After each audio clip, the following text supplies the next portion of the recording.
మా గూటిలో ఎదిగిన బంగారు బొమ్మ, బంగారు బొమ్మ, బంగారు బొమ్మ, మా నీడలో వెలిగిన వెన్నెల బొమ్మ, వెన్నెల బొమ్మ, వెన్నెల బొమ్మ, పరిమళాల గంధపు బొమ్మ,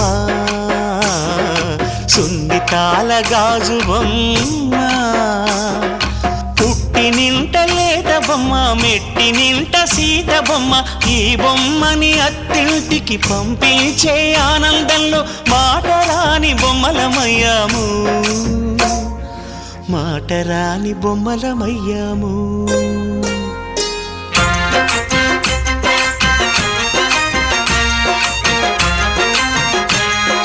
పల్లకిలో పెళ్లి కూతురు రాణిలా ఉంది, మహారాణిలా ఉంది.